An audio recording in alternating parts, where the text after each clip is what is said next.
कि संविधान खतरे में है, जिन्होंने 1975 से 77 के बीच में इमरजेंसी लाके हजारों और लाखों की संख्या में राष्ट्रभक्तों को जेल में ठूस दिया, अनेकों बार जिन्होंने संविधान को खतरे में डाला।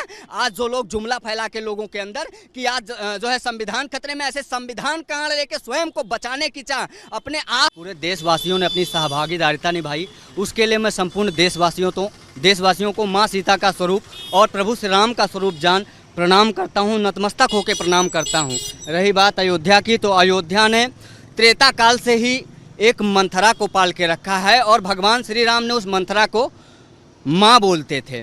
मंथरा ने अपनी सहभागीदारिता निभाई थी और भगवान राम को 14 वर्ष का वनवास हो गया था और ये निरंतर चलता रहा। माँ भगवती सीता के साथ भी हुआ। अयोध्या के ही कुछ जयचंदों ने, जो आज भी वो जयचंद अयोध्या में हैं और उनकी वजह से माँ भगवती सीता को भी वनवास जाना पड़ा था, तो ये पूर्व काल से ही चला आया है। अपितु भगवान राजा रामचंद्र थे, राम हैं और राम राजा रहेंगे अनंत काल तक। यहाँ अयोध्या ज़रूर भारतीय जनता पार्टी जो है सीट हार गई और इसके लिए पूरे देशवासियों में दुख है। न सिर्फ अयोध्या की जनता को बल्कि अयोध्या के साथ पूरे भारतवर्ष में अयोध्या से कहीं ज़्यादा अयोध्या के अन्य लोकसभा सीटों, पूरे भारतवर्ष के अन्य लोकसभा सीटों के लोगों को बहुत तकलीफ है, बहुत कष्ट है। और साधु के लिए तो राम से बढ़कर तो कुछ होता ही नहीं है, राम सर्वस्व होते हैं। जनता का जो फैसला होता है वो भी तो सबसे ऊपर होता है। बिल्कुल, डेमोक्रेसी लोकतंत्र में जनता जनार्दन होती है और उसी जनार्दन का जनादेश मानकर यह स्वीकार्य किया जाता है। लेकिन फिर भी जिस अयोध्या के विधानसभा में आप खड़े हैं, वहां से भारतीय जनता पार्टी सबसे बड़ी जो है पार्टी बनकर उभरी है और 4000 वोटों से अयोध्या विधानसभा ने उसे जीत दिलाया है। अपितु जो 3 विधानसभा अन्य विधानसभा थे, फिर चाहे वह मिल्कीपुर हो, अन्य और जो विधानसभा थे, वहाँ कहीं से 6000 कहीं 7000 वोटों से ये लीड नहीं कर पाए, हार गए। लेकिन अयोध्या ने जिताया है और ये प्रभु श्री राम जी की कृपा है। मैं पूरे अयोध्या के जनपद वासियों को, ये सब प्रभु श्री राम के ही स्वरूप हैं, इनको प्रणाम करना चाहिए। और अयोध्या के लिए जो सतत संघर्षरत रहे हमारे राष्ट्रवादी नेता आदरणीय प्रधानमंत्री श्री नरेंद्र मोदी जी से अपील भी है, साधुवाद भी है, धन्यवाद भी है। और हमारे उत्तर प्रदेश के माननीय मोदी जी से भी नम आँखों से और बहुत गमगीन भी हूँ, गला भर आता है ये सोच कर कि अयोध्या भाजपा हार गई। अयोध्या नहीं हारा है भाजपा ने, बल्कि अयोध्या पूरे भारत में अगर भाजपा हार जाती तो कोई बात नहीं, अयोध्या जीती तो पूरा भारत जय श्री राम कहता। पर आज जो अयोध्या पे उंगली उठ रही है ना, वो अयोध्या हारने की वजह से है। आज लग रहा है कि अयोध्या वासियों ने फिर से वो त्रेता लौटा दिया जब माँ सीता को वनवास कर दिया था, प्रभु श्री राम को 14 वर्ष का वनवास कर दिया था।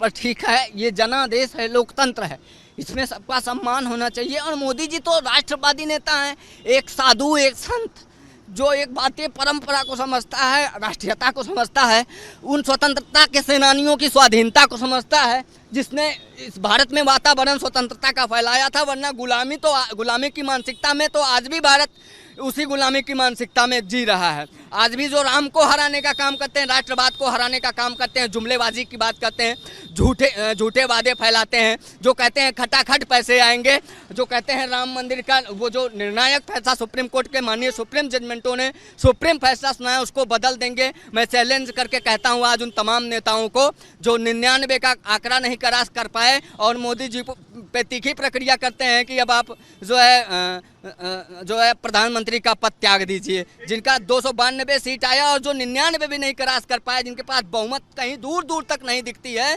जिनको देश ने 10 को पहले नकार दिया, जिनका कोई अस्तित्व और कोई स्तर नहीं रहा, आज वह लोग कह रहे हैं, अंग्रेजन मैम कह रही हैं, उनके सुपुत्र जी कह रहे हैं, जिनका खुद में पहुंच जाए तो जो भारतीय जनता पार्टी या किसी भी पार्टी का जो आला कमान है उसे समझना चाहिए कि किस प्रकार से टिकट वितरण किया जाना चाहिए। कुछ तो टिकट वितरण करने में हमको लगता है कि 10 से 15 सीटें जो भारतीय जनता पार्टी यहाँ उत्तर प्रदेश में गंवा दी, उसका सबसे बड़ा फैक्टर अगर कहीं रहा तो टिकट वितरण करने में बहुत बड़ी भूल हुई। और ये जो जनादेश मोदी जी को आज भी भारतीय जनता पार्टी जो 2 सीटों से स्टार्ट की थी, वो आज भी दुनिया की सबसे बड़ी पार्टी अगर है तो वो प्रभु श्री राम जी की ही अनंत अनंत कृपा है और भारतीय जनता पार्टी फिर दुनिया की सबसे बड़ी पार्टी रहेगी। लेकिन जो लोग टिकट में निर्णय लिए हैं उन लोगों ने कहीं ना कहीं गलती की है और उसको स्वीकार किया जाना चाहिए। गोरक्षनाथ पीठाधीश्वर आदित्यनाथ योगी जी महाराज जी का जन्म दिवस भी है। मैं करबद्ध प्रार्थना करता हूं अपने नेताओं से, आदरणीय मुख्यमंत्री जी से और प्रधानमंत्री जी से, जो अयोध्या के समग्र विकास के लिए, अयोध्या को दुनिया की सबसे श्रेष्ठ नगरी के रूप में विकसित किया जा रहा है। यह विकास का रथ रुकना नहीं चाहिए, इसके सर्वांगीण विकास में ऐसे ही कार्य होना चाहिए, क्योंकि राम भक्त और राष्ट्र भक्त चुनौतियों से कभी डरा नहीं करते हैं। इसी अयोध्या ने एक बहुत बड़ा जनाधार दिया है भारतीय जनता पार्टी को। आज अगर वो आज भी सबसे बड़ी पार्टी है तो उस अयोध्या की कृपा है, और अयोध्या ने नहीं नकारा। मैं बता रहा हूं आपको, अयोध्या ने भारतीय जनता पार्टी को अयोध्या विधानसभा से जिता कर भेजा है। अपितु कुछ मानचंदों ने, मान सिंह ने, जो महाराणा प्रताप के हल्दी घाटी युद्ध में महाराणा प्रताप के विरुद्ध ही महाराणा प्रताप के मान को घटाने का कार्य कर रहे थे। ये मानसिकता आज भी फलित फूलित पल्लवित हो रही है और निरंतर चल रही है, ये कभी रुकने वाली नहीं है। और इन्हीं से तो हमारी लड़ाइयां हैं और ये निरंतर चलती रहेंगी। अभी तो रामलला की झांकी है, काशी मथुरा बाकी है, और ये विकास का रथ रुकना नहीं चाहिए। सर्वांगीण विकास, जैसा कि आपने बताया कि 30 लाख करोड़ रुपए की परियोजना यहाँ, 30,000 करोड़ रुपए की परियोजना यहाँ संचालित हो रही है अयोध्या के समग्र विकास के लिए। ये निरंतर चलेगी, ये मुझे अपने माननीय मुख्यमंत्री जी पर विश्वास है, ये उपेक्षित नहीं रखी जाएगी। और जैसे हमारे मुख्यमंत्री जी अयोध्या में आते थे उसी प्रकार से आएंगे, क्योंकि हमारे प्रभु श्री राम ने मंथरा को भी माँ कहा था, ठीक है। और हमारे श्री राम ने अयोध्या के जनमानस के जनादेश को भी स्वीकार किया था। भगवती जगदम्बा ने अग्नि परीक्षा भी दी थी और वनवास भी स्वीकार किया था। फिर भी राम ने कभी अवधवासियों को नहीं छोड़ा था। हमारे मुख्यमंत्री जी भी नहीं छोड़ेंगे, अयोध्या का भी त्याग नहीं करेंगे। ये अयोध्या अपितु और विकसित की जाएगी और भी सुंदर की जाएगी। मूंग दर देंगे उन लोगों के छाती पे चढ़ के जो लोग कहते हैं कि भारतीय जनता पार्टी अयोध्या से हार गई, अब कोई काम नहीं होगा। जिनकी मानसिकता है ना, उसको आज भारत ने रौंद दिया है भारतीय जनता पार्टी को फिर से बड़ी पार्टी के रूप में, जो है राष्ट्रवाद को चुनने के लिए, विकासवाद को चुनने के लिए, परिवारवाद को नकारने के लिए। ये जो जुमलेबाद की बात करते थे, ये जो जन जन में एक जुमला फैला रहे थे कि संविधान खतरे में है, जिन्होंने 1975 से 77 के बीच में इमरजेंसी लाके हजारों लाखों की संख्या में राष्ट्रभक्तों को जेल में ठूस दिया, अनेकों बार जिन्होंने संविधान को खतरे में डाला।